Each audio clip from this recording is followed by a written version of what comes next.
దూడలు చనిపోతున్నాయి, గోవులు చాలా దుస్థితిలో ఉన్నాయి అని చాలా బాధ్యతగా అక్కడ జరుగుతున్న విషయాన్ని భూమన కరుణాకర్ రెడ్డి గారు బయటికి తీసుకొస్తే దానికి కారకులైన వాళ్ళ మీద చర్యలు చేపట్టి సరిదిద్దుకొని గోవుల్ని సంరక్షించాల్సిన బాధ్యత ఉన్న ప్రభుత్వం గాని, టీటీడీ పాలక మండలి గాని, అధికారులు గాని వాటిని పక్కన పెట్టి ఈరోజు వైఎస్ఆర్సీపీ మీద ఎదురుదాడి చేస్తూ వాళ్ళని గృహ నిర్బంధం చేయడం అనేది సిగ్గు చేయడానికి కూడా ఈ సందర్భంగా తెలియజేసుకుంటున్నాను.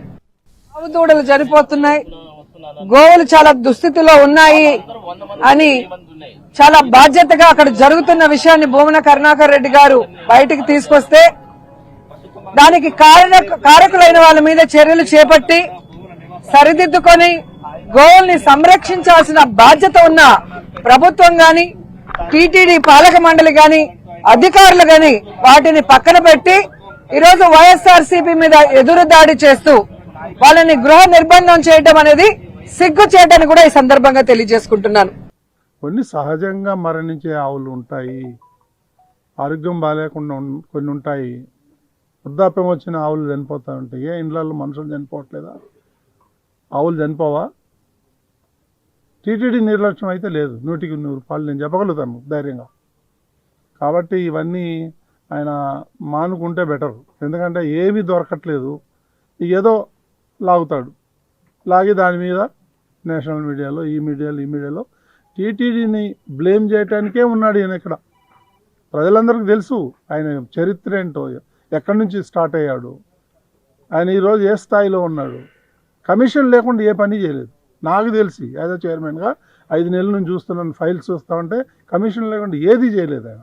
ప్రతి దాంట్లోనూ కమిషన్ తీసుకున్నాడు.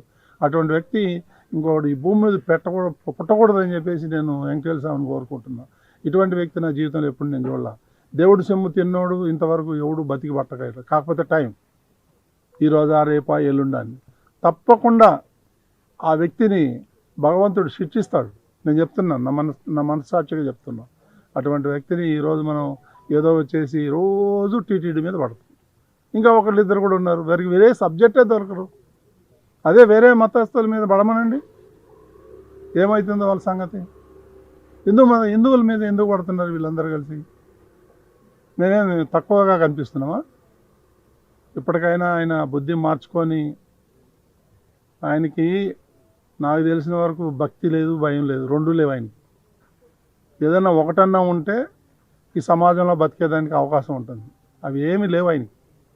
కాబట్టి ఇప్పటికైనా సరే ఆయన ఒళ్ళు జాగ్రత్తగా పెట్టుకొని మసులుకుంటే, ఫ్యాక్ట్ చెప్తే బెటర్. ఏదైనా తప్పులు జరిగితే మేము సరి చేసుకుంటాం. నీలాగా కమిషన్లు కకృతి పడే వ్యక్తులం కాదు. ప్రభుత్వం చాలా స్ట్రాంగ్గా ఉంది, ముఖ్యమంత్రి గారి ఆదేశాలు చక్కగా ఉన్నాయి. దీన్ని రిఫార్మ్స్ తేవాలా, దీన్ని ఇంకా డెవలప్ చేయాలా. ఇవన్నీ వదిలేసి ఏదో గోవులు చచ్చిపోయినాయి, అది చచ్చిపోయినాయి, ఇవన్నీ ఏంటి చీప్ పాలిటిక్స్ ఆడుతున్నాడు. దయచేసి నేను చెప్తున్నాను, ఆయనకి విజ్ఞప్తి అనుకోండి, హెచ్చరికండి, ఏమన్నా అనుకోండి, కానీ ఇవన్నీ దేవుడితో పెట్టుకోవద్దు. నువ్వు ఎవరితో నాతో పెట్టుకో, పర్సనల్గా నేను వస్తా, అంతేగాని భగవంతుడితో మాత్రం పెట్టుకోవద్దని ఆయన్ని నేను కోరుతూ, మీరు